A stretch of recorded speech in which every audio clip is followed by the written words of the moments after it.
Hello students, today we will discuss on the topic equipotential surfaces. आज हम equipotential surface के बारे में डिस्कस करेंगे। इक्वी मीन्स सेम,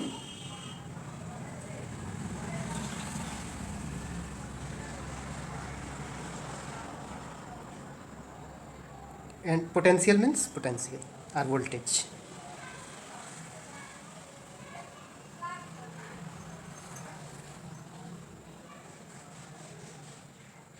सो ऐसे सरफेस जिस पर हर पॉइंट पे पोटेंशियल सेम हो या वोल्टेज सेम हो, वहाँ पे हम कहेंगे कि ये जो सरफेस है वो इक्विपोटेंशियल सरफेस है। So a surface at every point of which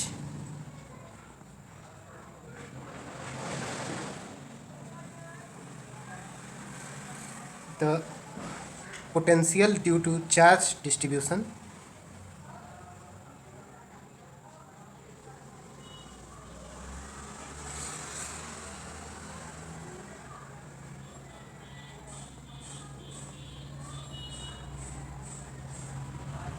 is the same is called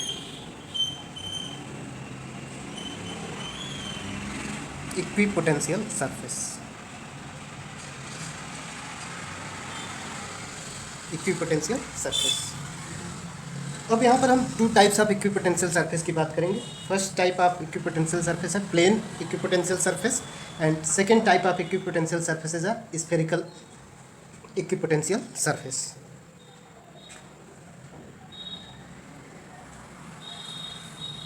तो जो हमारा first type of equipotential surface है प्लेन इक्विपोटेंशियल सरफेस, या for a uniform electric field भी इसे कह सकते हैं।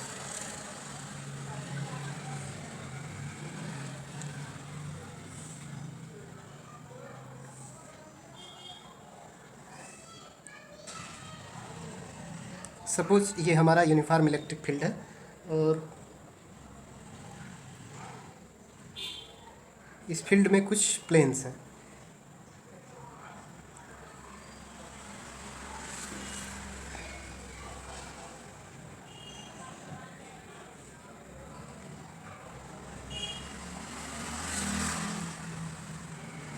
Suppose at every point of this plane the potential is V1. At every point of this plane the potential is V2. So this plane is a equipotential surface. This is another equipotential surface. So this is a kind of plane equipotential surface.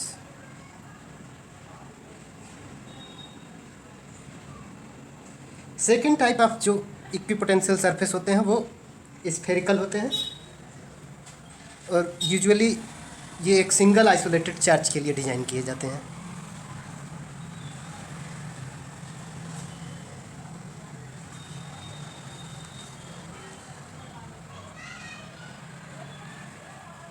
Suppose यहाँ पे कहीं charge है हमारा, और इस charge के around electric field का distribution होता है।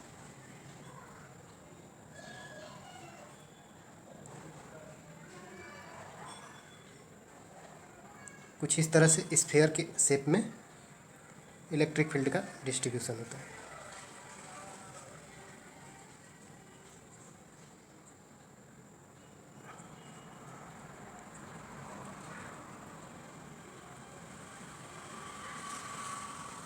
तो ये स्फीयर के शेप में, यूजुअली स्फीयर के शेप में ये डिस्ट्रीब्यूशन होता है। तो इस तरह का जहाँ भी डिस्ट्रीब्यूशन हो उसे हम कहेंगे स्फेरिकल इक्विपोटेंशियल सरफेस।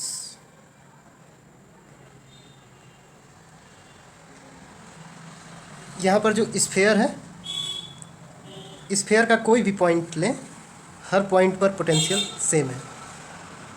कोई भी स्फीयर ले लें, हर पॉइंट पर पोटेंशियल सेम है। वैसे ही यहाँ पर प्लेन में कोई भी पॉइंट लें, हर पॉइंट पर पोटेंशियल सेम है।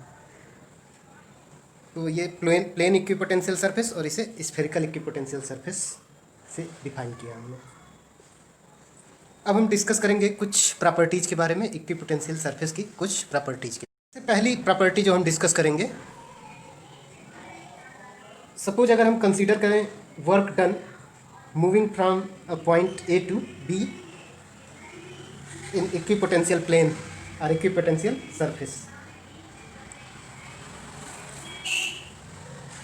तो इक्विपोटेंशियल सरफेस में वर्क डन जीरो होता है, वर्क डन जीरो होता है। दो पॉइंट्स के बीच में जब हम वर्क डन कंसीडर करेंगे that will be zero. So no work done in moving a test charge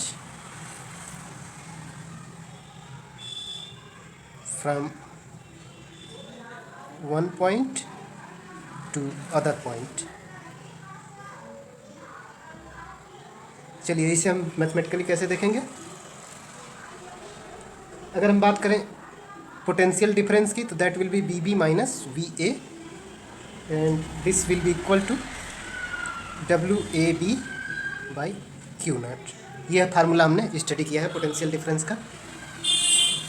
यहाँ से अगर हम डब्ल्यू ए बी कैलकुलेट कर लें, W A B equal to V B minus V A into q naught. Q naught जो हमारा test charge है या वो चार्ज है जिसे हम मूव करा रहे हैं। अगर इक्विपोटेंशियल सरफेस है तो वी बी और वी ए दोनों सेम होंगे, क्योंकि इक्विपोटेंशियल सरफेस में हर पॉइंट पर जो वैल्यू होती है पोटेंशियल की वो सेम होती है। So for equipotential surface V B equal to V A. अगर हम यहाँ V B equal to V A put करें तो ये जीरो हो जाएगा, और ये जीरो होगा तो work done from A to B ये भी जीरो हो जाएगा। ये हमने मैथमेटिकली चेक कर लिया कि डब्ल्यू ए बी कैसे जीरो होता है। सेकेंड पॉइंट की बात करें, इलेक्ट्रिक फील्ड के डायरेक्शन की बात करें। इलेक्ट्रिक फील्ड हमेशा इक्विपोटेंशियल सरफेस पर अगर कोई भी हम एलिमेंट लें तो उस एलिमेंट के परपेंडिकुलर डायरेक्शन में होता है। द इलेक्ट्रिक फील्ड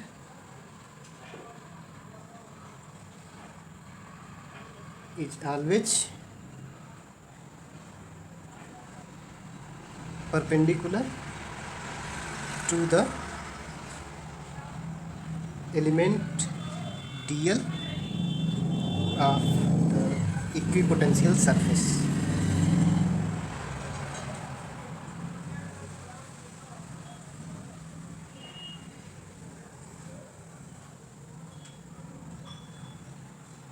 क्या इस केस में हम ये कह लें कि जो डब्ल्यू ए बी का फार्मूला हमने लाइन इंटीग्रल के फॉर्म में पढ़ा था, this is minus A to B E D L, this will be equal to zero. या हम ये कह सकते हैं E D L cos theta equal to zero.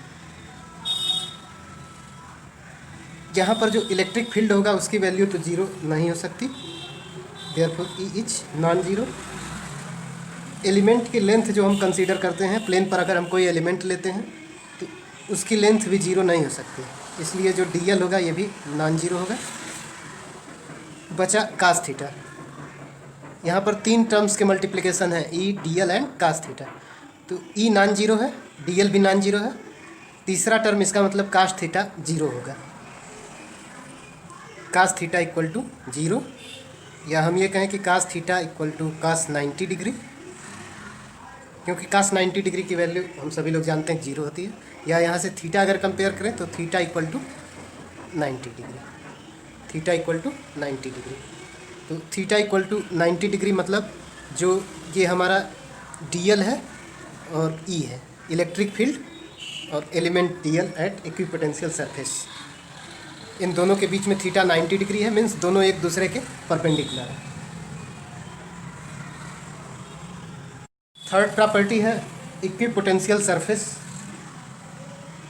Are having regions of strong and weak electric fields. So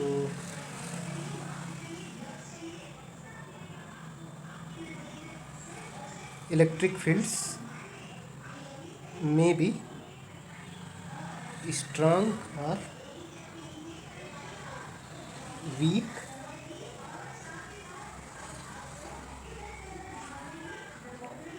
regions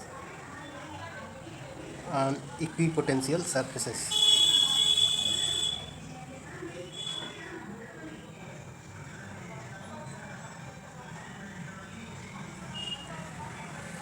electric field को potential के negative gradient के form में भी डिनोट कर सकते हैं, या हम लिख सकते हैं कि E equal to minus dV by D R, dV by D R, जहाँ पर ये R क्या है, separation of equipotential surfaces, separation of equipotential surfaces, और ये इसे हम निगेटिव ग्रेडियंट या निगेटिव पोटेंशियल ग्रेडियंट कहेंगे, इसे हम कहेंगे निगेटिव पोटेंशियल ग्रेडियंट।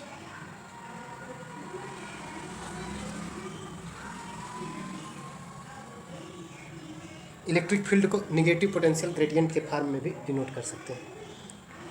यहाँ पर कहने का सेंस ये है कि V की वैल्यू पोटेंशियल सेपरेशन को बढ़ाते जाएंगे, पोटेंशियल कम होता जाएगा, सेपरेशन जितना ज़्यादा बढ़ाएंगे पोटेंशियल उतना ही कम होता जाएगा।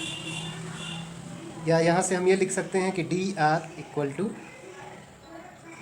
Minus dV by E, dV by E, या यहाँ से हम ये भी कह सकते हैं कि d r is inversely proportional to E, d r is inversely proportional to E. अब यहाँ पर इलेक्ट्रिक फील्ड जितना ही स्ट्रांग होगा, सेपरेशन उतना ही कम होता चला जाएगा, separation between equipotential surface will be smaller, और इलेक्ट्रिक फील्ड जितना ही वीक होगा, separation of equipotential surface will be greater. तो हम ये कह सकते हैं कि if E is weak, dr will be large and vice versa.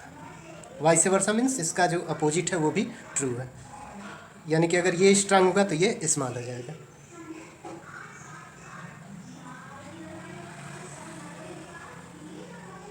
Fourth property हम डिस्कस कर लेते हैं। टू इक्विपोटेंशियल सरफेस एक दूसरे को इंटरसेक्ट नहीं कर सकते। सो टू इक्विपोटेंशियल सरफेसेस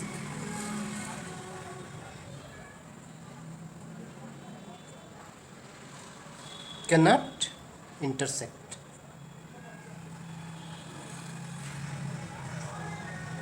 ऐसा क्यों होता है? ऐसा इसलिए होता है कि अगर इंटरसेक्ट करेंगे तो there will be two values of electric potential which is not possible as per the definition of equipotential surface. Electric lines of force की प्रॉपर्टीज़ पे अगर हम रेफर करें तो अगर किसी पॉइंट पर इंटरसेक्शन है मीन्स वहाँ पर टू लाइंस आपस में क्रॉस कर रही हैं। अगर टू लाइंस क्रॉस कर रही हैं तो वहाँ पर इलेक्ट्रिक फील्ड के दो डायरेक्शन मिलेंगे, और इलेक्ट्रिक फील्ड के दो डायरेक्शन मिलने का मतलब है कि पोटेंशियल की भी दो वैल्यूज मिलेंगे, जो कि पॉसिबल नहीं है, इक्विपोटेंशियल के केस में पॉसिबल नहीं है। So if two equipotential surfaces intersect,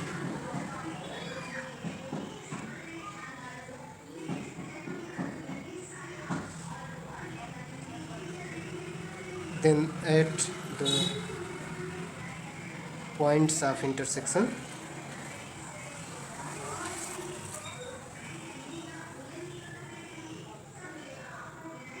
there will be two values of potential,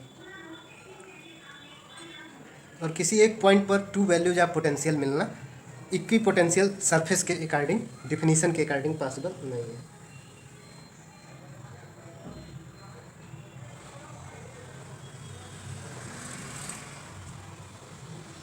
which is not possible as per the definition of equipotential surface.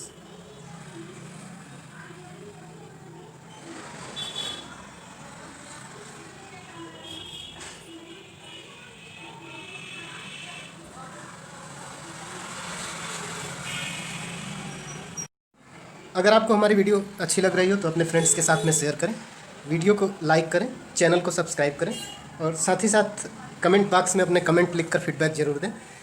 Video के एंड में दिए गए चैनल के ईमेल आईडी पर आप अपने प्रॉब्लम्स को ईमेल कर सकते हैं, जिससे कि आने वाले क्लास में हम आपके प्रॉब्लम्स को डिस्कस कर सकें। Thank you.